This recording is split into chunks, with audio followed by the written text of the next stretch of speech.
नमस्कार विद्यार्थियों, भगवान श्री राम शिक्षण संस्थान में आप सबका स्वागत है। और आज हम लोग यूपीएसआई से रिलेटेड दूसरी क्लास हिंदी की पढ़ने वाले हैं। यानी आप लोगों को पता है कि ये जो क्लास है वो UPSI, UP police, SSC GD, लेखपाल जैसी भर्ती परीक्षाओं के लिए पर्याप्त है।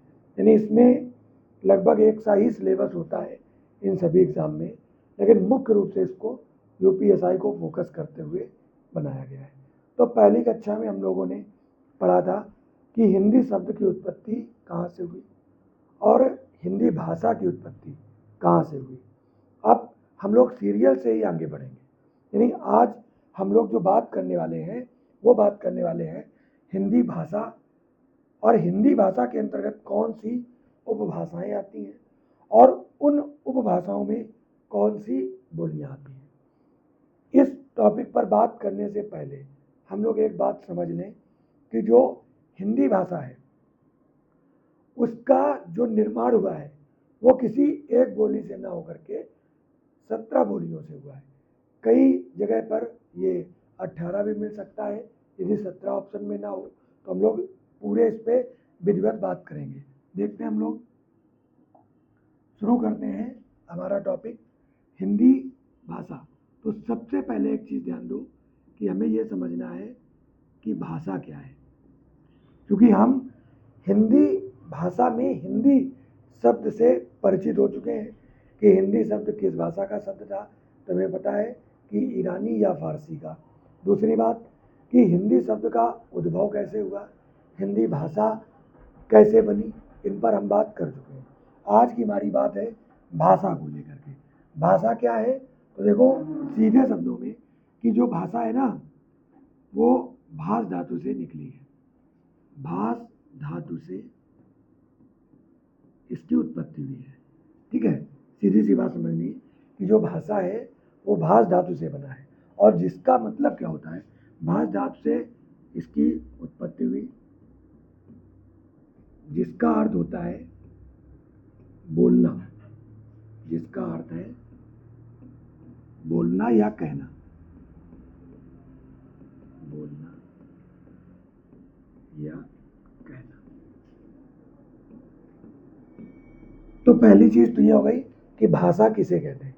तो भाषा क्या होती है कि मनुष्य जब एक दूसरे से बात करते हैं तो उसका एक माध्यम होता है। तो अगर वैसे परिभाषा पूछे तो एक तो ये हो गया कि भाषा जो है वो भाष धातु से इसकी उत्पत्ति हुई है, जिसका अर्थ होता है बोलना या कहना। दूसरी बात, भाषा क्या है, तो अभिव्यक्ति का माध्यम है, अभिव्यक्ति का माध्यम, अभिव्यक्ति का माध्यम। अब इसमें आपको याद रखना है, कई तरीके से इसको घुमा करके दे सकता है। कह देगा कि अपने विचारों को दूसरे तक पहुंचाने के लिए हम जिस माध्यम का प्रयोग करते हैं उसे क्या कहते हैं। तो आपको बताना है कि भाषा, यानी भाषा क्या होती है, चाहे पशु पक्षी हो चाहे मनुष्य हो, सभी अपनी जो है बात दूसरे से कहते हैं, उसके लिए एक माध्यम की आवश्यकता होती है और वो माध्यम कहलाता है भाषा। तो ये पहली बात हो गई। अब भाषा का जो निर्माण होता है वो कैसे होता है, बड़े सरल शब्दों में ये सब चीज़ें हम आपको बता रहे हैं, इसलिए कि बहुत ज़्यादा कठिन हमें नहीं पढ़ना है, इस तरीके से पढ़ना है कि पेपर में आए तो आपके समझ में आ जाए। भाषा का निर्माण कैसे होता है, तो ध्यान देना, सबसे पहले क्या होता है कि कोई ना कोई ध्वनि निकलती है। जब भी हम कुछ भी बोलते हैं तो उससे एक ध्वनि का निर्माण होता है। ध्वनि को हम लोग एक आकार देते हैं और उसको हम लोग वर्ण बोलते हैं। वर्णों को मिला करके हम शब्द का निर्माण करते हैं, और जब हम उन शब्दों को प्रयोग करके पूरा का पूरा एक पूरा सेंस दे देते हैं, पूरा इसमें अगर देखा जाए तो हम कह सकते हैं कि एक पूरा अर्थ दे देते हैं, तो वो हमारी भाषा बन जाती है। यानी इसको हम विस्तृत रूप से भी पढ़ेंगे, तो वहाँ पढ़ेंगे ध्वनि, ध्वनि से वर्ण, वर्ण से अक्षर, अक्षर से शब्द, शब्द से पद, पद से पदबंध। तो इसकी बात हम करेंगे आगे जब आपको वर्णमाला पढ़ाएंगे। ठीक है, यहाँ पर हमने आपको बता दिया कि ध्वनि को वर्ण, के रूप में परिवर्तित किया जाता है, वर्ण को शब्द के रूप में, और शब्दों को मिला करके हमारी भाषा का निर्माण होता है। तो ये पहले बेसिक चीज़ें हो गई भाषा से रिलेटेड। अब इन सब पे बात हम लोग क्यों कर रहे हैं? क्योंकि हम लोग आगे हिंदी भाषा के बारे में पढ़ने वाले हैं। अब देखो, भाषा के रूप यानी जो भाषा बनती है, अगर वो देखा जाए तो कैसे बनती है, तो सबसे पहले बोली। अब एक बोली, दो बोली, चार बोली, बढ़ते हुए कई एक एरिया में कई सारी बोलियां होती हैं, उनको जब हम मिलाते हैं तो हमारी बनती है उपभाषा, जिसको हम विभाषा भी कहते हैं। इसी को हम उपभाषा कह सकते हैं, इसी को हम विभाषा कह सकते हैं। इनके बाद जो निर्माण होता है वो होता है भाषा का। तो ये चीज़ आपको समझनी है कि भाषा जो है सबसे पहले बोली यानी सबसे छोटा रूप बोली है, फिर उसी का जब थोड़ा क्षेत्र विस्तार हो जाता है तो वो विभाषा का रूप धारण करती है, और जब उसका क्षेत्र बहुत ज़्यादा बढ़ जाता है यानी प्रांत स्तर पर पहुंच जाती है तब उसे हम भाषा कहते हैं। तो पहली चीज़ ये हो गई भाषा से संबंधित। ठीक है, अब इसी में कुछ चीज़ें आ जाती हैं, जैसे हम भाषा में पढ़ेंगे मातृभाषा क्या है, मानक भाषा क्या है, इन पे हम लोग बात करेंगे। तो देखते हैं हम लोग। अब भाषा के कुछ रूप हैं, भाषा के रूप। भाषा के रूप में देखें तो जैसे एक हमारा आ जाता है परिनिष्ठित भाषा, परिनिष्ठित भाषा। एक हमारा आ जाएगा मानक भाषा,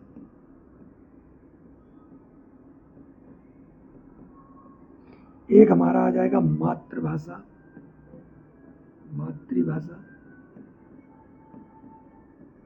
एक हमारा आ जाएगा राजकीय भाषा,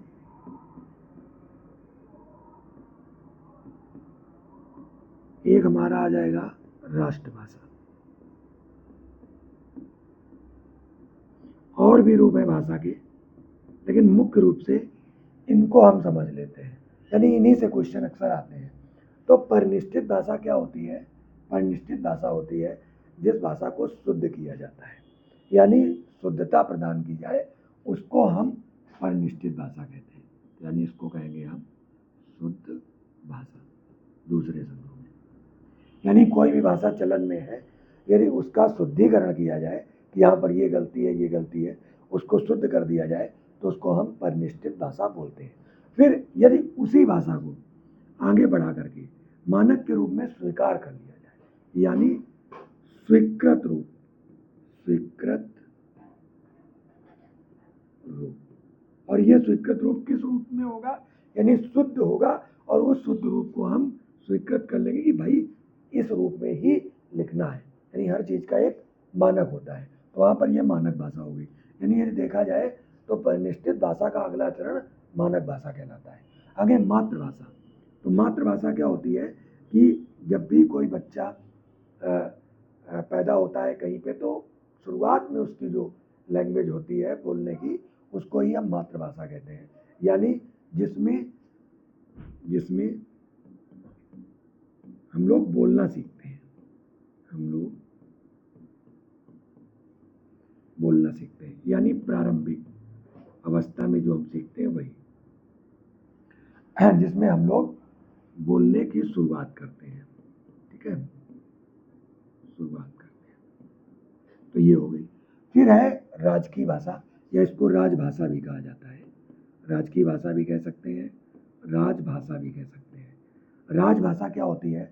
जिसमें राज्य के सभी सरकारी कामकाज होते हैं, यानी जैसे अगर किसी प्रदेश की बात है तो हाई कोर्ट जितने काम करेगा इस भाषा में करेगा, विधानसभा, राज्यसभा जो भी हैं, यानी अगर देश स्तर पे देखें तो लोकसभा, राज्यसभा की बात हो गई, तो वो कार्य करेंगे। जिसमें आप प्रतिवेदन जिसमें दे सकते हैं, तो यानी इसको हम कहें तो ये कहेंगे सरकारी भाषा मान लो।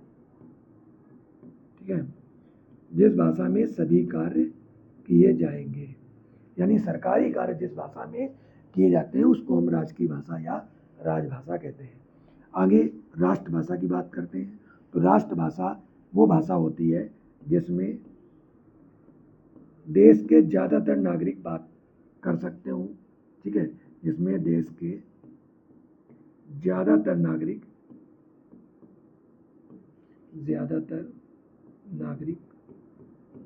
बात कर सके, ठीक है। तो ये हो गई। तो यहाँ पर कुछ चीज़ें समझने वाली हैं। जैसे अगर बात की जाए राजकीय भाषा की, राजभाषा की, तो पूछा जाएगा कि हिंदी क्या उत्तर प्रदेश की राजकीय भाषा है? तो बिल्कुल सही है, उत्तर प्रदेश की राजकीय भाषा हिंदी और उर्दू, ठीक है। अगर हम राष्ट्रभाषा की बात करें और आपसे पूछ दें कि भारत की राष्ट्रभाषा कौन सी है, तो हिंदी तब होगी जब 4 ऑप्शन होंगे, एक में हिंदी, संस्कृत, उर्दू, इस प्रकार से 4 भाषाएं दी होंगी। आपको एक ऑप्शन चुनना होगा, तब आप हिंदी चुनेंगे। यदि उनमें से कोई ऐसा ऑप्शन होता है जहाँ देता है कि कोई राष्ट्रभाषा नहीं है, तो आपको वो वाला ऑप्शन चुनना है। तो यानी अगर देखा जाए तो भारत की राष्ट्रभाषा का दर्जा किसी भी भाषा को प्राप्त नहीं है, लेकिन ऑप्शन के अकॉर्डिंग आपको ये क्वेश्चन करना पड़ेगा। राजकीय भाषा की हमने बात बता दी कि अगर देश की बात की जाए तो हिंदी और अंग्रेजी दोनों भाषाओं को राजकीय भाषा का दर्जा प्राप्त है। यानी भारत की राजकीय भाषा की बात करें तो हिंदी और अंग्रेजी